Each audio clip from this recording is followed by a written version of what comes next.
Welcome to the Downcourt Podcast. I'm your host, Drew, and today we're talking Angel Reese's comments about her teammates, the Liberty struggling with the absence of Sabrina Ionescu, the Seattle Storm blowing another lead, and the finalization of the playoff race for the 1 through 8 seeds. Let's just start with Angel Reese giving some pretty harsh criticism about her teammates. When talking about going into next season, Angel said that she's not settling for the same that we did this year and that the Sky has to acquire good players. She commented that the team couldn't rely on veteran guard Courtney Vandersloot coming back from injury, saying she's too old, they need to get younger. She implied that some of the guards on the team, specifically in Haley Van Lith and Rachel Bandham, could not be relied upon in a playoff team. And she ended by kind of throwing out this threat that she could potentially want out of Chicago if they did not build around her, essentially, by quote saying, "I'd like to be here for my career, but if things don't pan out, obviously I might have to move in a different direction and do what's best for me. But while I am here, I'm going to try and stay open-minded about what I have here and maximize that as much as I can." Now, these comments essentially calling out her teammates, calling out the coach, and I know she was trying to call out the front office, and I don't think a lot of what she said is completely wrong, but doing it by naming players, doing it right before the season ends in a bad year where you were nowhere near the playoffs, tensions are probably high, you're frustrated because you're losing games. uh, It's just a bad look for you to come out and say these things in an interview, and it rubbed the team the wrong way. They said they were going to come out and do a players only meeting. She did apologize to the other players. The coach did not like what she was saying. And don't get me wrong. I think she has valid arguments. Courtney Vandersloot is an older player coming off a major injury. So yeah, we can question whether she's going to be the starting point guard for a playoff team next year. Haley Van Lith, I think, hasn't done enough to really solidify herself as a major piece of this team. Rachel Banham has had some good moments off the bench. I actually really like her as a player, as a role player, but am I going to rely on her as a starting piece going forward? Probably not. I do think this team should, which they probably already knew this without Angel throwing this at that's the thing is, yes, their front office has lost star players of recent. They have not been able to maintain a good roster. They have not been able to maintain star players, but you'd have to be completely clueless to not think, okay, we're going to build around Angel Reese and Camila Cardoso. Like, those are your two key pieces.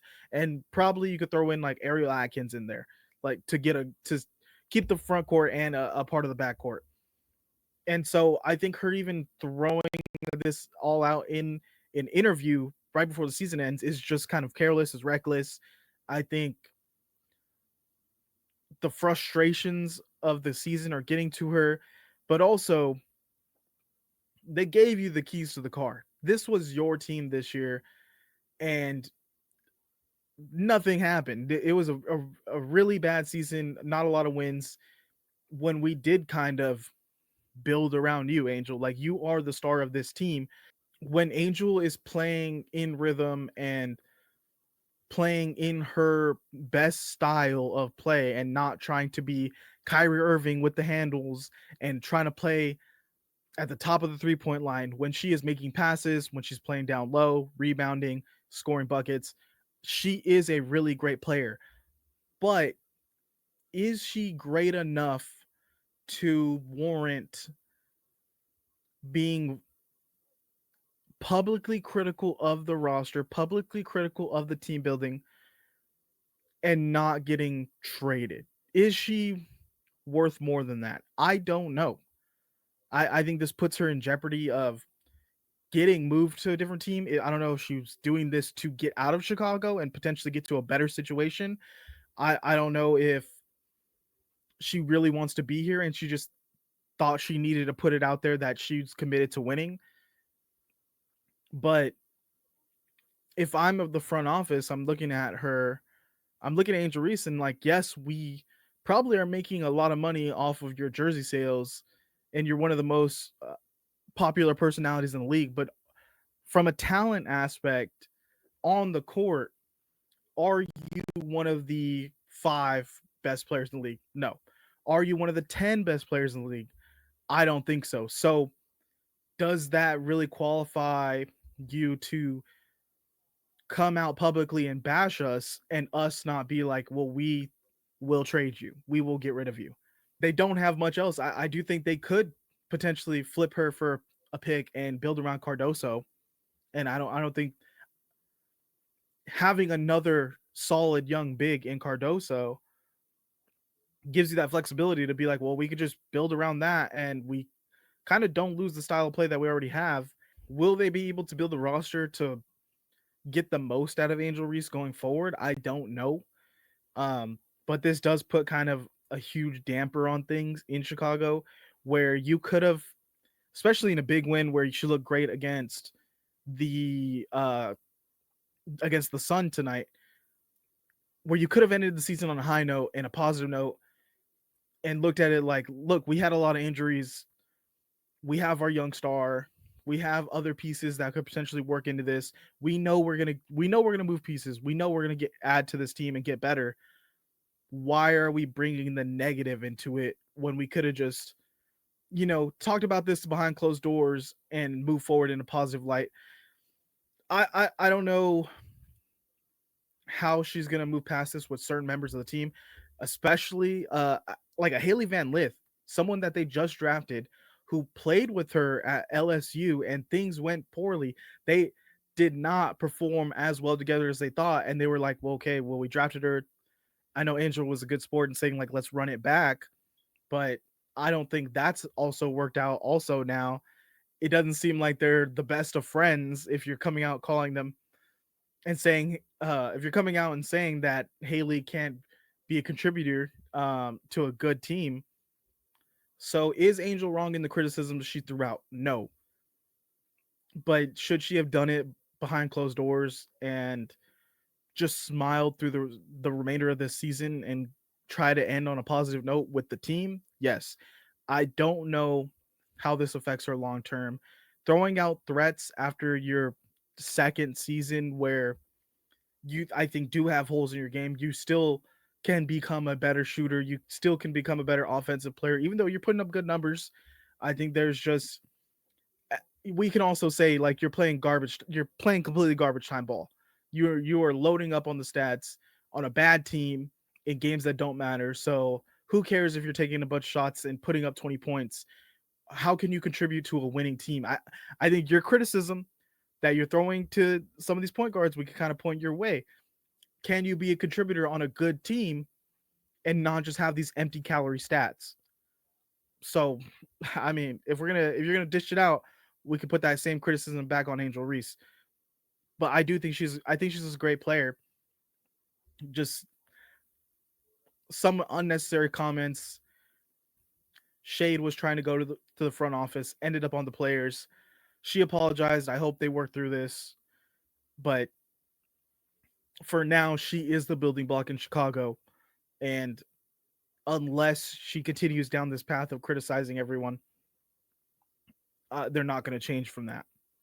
I wanted to talk a little bit about the Liberty, where they had a tough game against the Valkyries, where Sabrina Ionescu was still out with a toe injury, I believe, and they just looked awful. They, in games this year where they do not have their 2-star players, Brianna Stewart and Sabrina Ionescu, playing at the same time, they have looked terrible.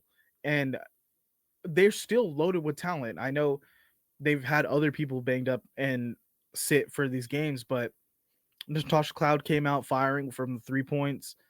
Natasha Cloud came out firing from 3, gave him 9 points right off the bat. The rest of the team just felt like the energy left the room. Nobody was making shots. I think at one point, I don't know what Brianna Stewart finished at, but I know she was 1 for 11 before I stopped watching. Misa, man, I thought was not great. She finished with 9 points, 1 assist, 5 rebounds. I don't know. She just wasn't, it didn't look like she was giving a lot of effort on some plays. And then you had Phoebish was off, not making really shots. It was just a tough game all around offensively. And part of that was the Valkyries defensively are a great defensive team. It got ugly there for a while. And I know they finished 58-66, but they were down big for a lot of that game. And it just raised questions like, do they have championship contender pedigree throughout this roster, where they did lose a good amount of talent from their outside of their main trio of like Jonquel Jones, Brianna Stewart, and Sabrina. They lost a lot of talent around that, and they're relying on some of these bench players to step up and fill those gaps. And I felt good about them before this, but now it brings back those questions. I know earlier in the season I was thinking someone who's going to be the one to step up. I thought Rebecca Gardner had her moments. Now that Isabella Harrison is coming back, hopefully she gets fully up to speed. I think it is valid in questioning, can this team put it all together at the end of the season here when they haven't played a ton of ball cohesively together with everyone healthy. And once Brianna got back from her injury, I was thinking, okay, yes, they won a couple games down, they're looking good. Let's just keep this going until the playoffs start. And now that Sabrina's been out, it feels like they've taken a whole nother step back and they're trying to find their footing again. And at a certain point, that's going to hurt you in the playoffs. I don't know who they're going to face in the first round, but right now, if the playoffs started today, they would be facing the Mercury, and that's a tough matchup for them. So I'd like to see how they play out these last couple games. I think they need to play their starters as much as possible. They need to play as a unit as much as possible leading up to this playoffs. I know injuries are a concern, but I think getting that chemistry is a bigger priority for them going forward. Let's talk about the Storm, because this is a team that has just become known for blowing leads this season. And you would think a team that is very veteran heavy, has a lot of experience on this roster, a lot of scoring on this roster, you'd think that they'd be better than this to blow double digit leads. They played the Sparks, and the last time they played the Sparks, they blew a 16-point lead. This time they blew a 17-point lead. And I mean, you could just see it coming from a mile away. They get in these stretches where it feels like they get real tight. They feel that they're blowing the lead, and then they start missing shots, and then they tighten up more, and it just snowballs from there. There's been nobody on this squad who has the mental fortitude to put an end to late game runs by opposing teams. And this game, it was Hamby got hot, Rikia got hot, and Ogumke and Skylar Diggins are going to score here and there. But I think they do need to look at the other members of this team and say, like, why aren't you contributing as much as we need you to contribute? Brittany Sykes, who they traded for, had 7 points in this game. Gabby Williams had 8 points, and it's not like they were lighting up other parts of the game. Like Gabby Williams, 3 rebounds, 2 assists. Brittany Sykes, 4 rebounds, 2 assists. And you felt like they didn't really have impact on the game. I don't know. I was watching the game. That's how I think Malonga had a more impact than a Brittany Sykes, and that's a lot to put on her. At the end of the day, when you're playing a loaded offensive roster in the Sparks and you had them on the ropes for a lot of that game, I think you need to, especially as an older team, to gain some composure when they start to get on a run and put together a couple of good defensive sets. And there's nobody on that team who really can lock in defensively. I think that's where I'm leaning with the Storm team. They're offensively, I'm not worried about them because I know Skylar Diggins could go get a bucket. I know Gumuke could go get a bucket. I know Sykes at times could go get to the free throw line. But defensively, who is their person who's going to lock in and really protect that lead from giving up huge scoring runs from the opposing team? I don't see anyone stepping up in that capacity. So I think there's a glaring hole there. And this is a Storm team that's going to the playoffs. There are going to be a playoff team. They could potentially be playing the Aces or the Dream if everything kind of laid out how it is currently. And I don't see them competing with either of those teams. The Dream has offense. They have great scoring. The Aces, I don't see anyone on this Storm team, anyone trying to defend Asia Wilson. I mean, give me the over on all her scoring numbers for that series if it's them. So they should be, the Storm should be genuinely concerned, because even when you're playing with such a big lead, we're playing with house money, you have to feel nervous that at any moment it all could fall apart for you. And the leaders on your team aren't really doing anything to stop the bleeding, to stop the runs that these teams are going on against them offensively. So that's concerning. Someone needs to step up. defensively for them. Quickly, I just wanted to wrap up with the final 8 seed that is getting to the playoffs here. 4 teams have been officially eliminated: the Mystics, Sky, Sun, and Wings.